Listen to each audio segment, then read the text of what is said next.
How to Connect When Disconnected.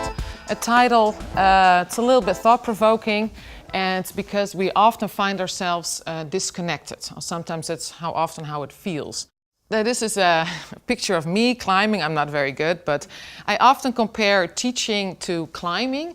And the reason why I do this is that teachers and students are always connected. Students are learning, but teachers are also learning, and that collaboration is very, very important.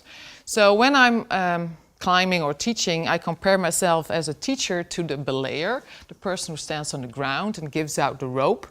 And the student kind of goes off exploring the rocks, and sometimes that student goes really, really far over the ridge, and you can't see the climber anymore. You know, you're becoming a lot more distant, but you're still together. But that togetherness, for me, is the key of the teaching partnership, is that sometimes you can't see each other. You shout sometimes comments, and there's a rope, there's a connection. But the biggest connection is that there's trust. And this trust is crucial to your climbing adventure. Students are the explorers. We're just giving out the ropes and creating a safety net. But it's the trust, to me, that is very, very important in the classroom. If I give my students trust in their ability, that they can do this, if I give them a trust that I'm there for the safety net, they feel a lot safer and more confident to explore. And this is really, I came to think about, the basis of all collaboration. Whether you work together in people from different disciplines or cultures, you have to trust each other's intentions. And I'll explain how I got to this conclusion, which seems a very basic sentiment, but I'll show you it's very powerful. This is a picture of a classroom. It's called the Global Village. And this is an example of a way of how to tackle grand societal challenges. And this particular challenge is about globalization. This is a classroom where students at the Hanze, on this side, are connected virtually with a class in the United States. We call this globally connected learning. They follow the same class together. They have access to the same material online. A few times a year in a semester, we connect them. We create a virtual classroom. There's two professors or two teachers involved. And besides that, students also connect in small intercultural teams.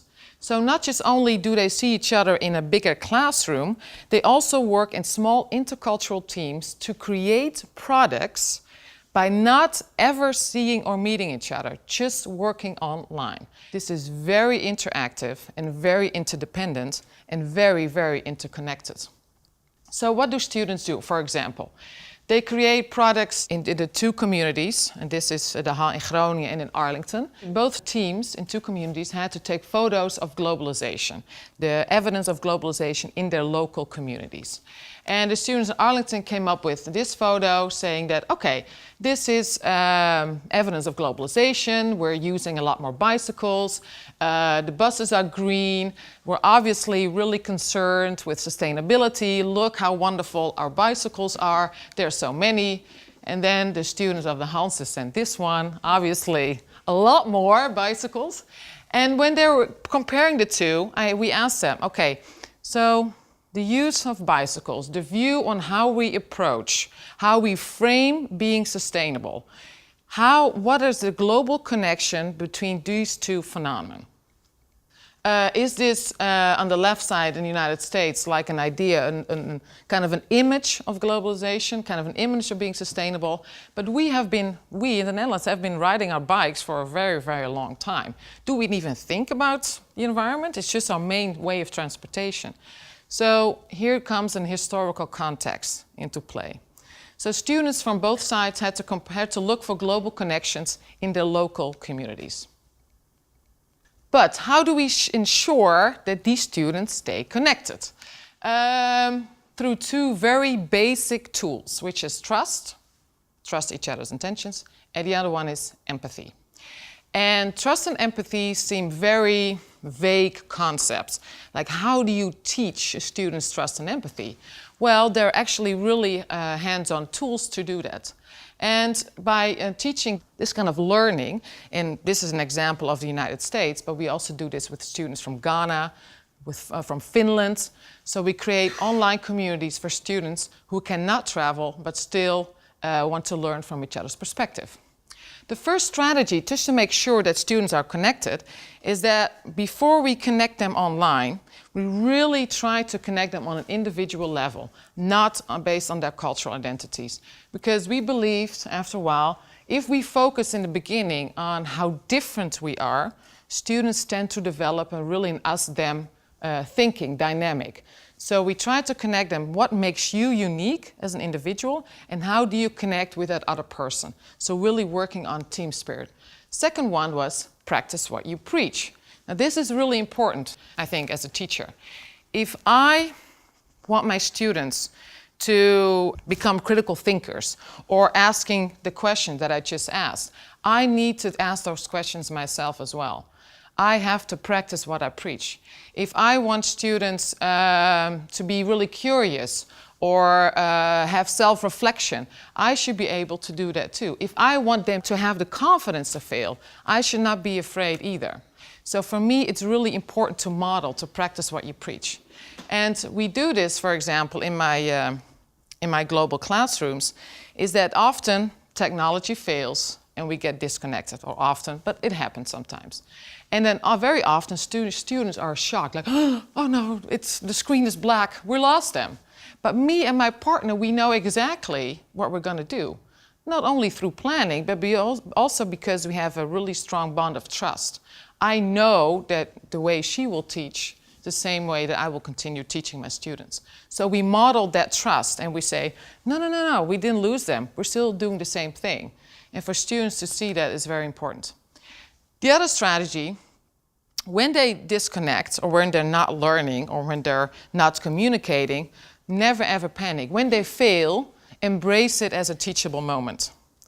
And we do this by really asking students if they're disconnected, and by disconnected I mean if they're not communicating, not emailing, not on Facebook, they're not working together. We really ask them to place themselves in someone else's shoes. Like, close your eyes. What would be the reason, what could be a reason for another person not to respond? And just by thinking about that and just imagining, hey, what could be some of those reasons, you realize there's probably always a reason. And by doing that very simple exercise, students learn kind of empathy just by placing yourself in the other person's shoes. So, yeah, failing is a good thing. Now, students research the complexity of globalization, particularly in this class, and they do that by experiencing how interconnected and interdependent they are. For example, if class students don't respond, their project doesn't really go well, that affects the class. They cannot respond to each other's blogs. Janine and I have to work really late. It involves the class. We have to reschedule a class. And so they experience that one little link in the whole complex learning environment, one little link goes missing, it has a lot of influences. So they experience like, hey, what I do really matters. And if it's that on a very small scale, how does that work in real life? Because that's what globalization is. You're very interconnected and you're very interdependent. So basically, this type of teaching is globalization on a very small scale. So what students learn is how they learn, and how they learn is what they learn.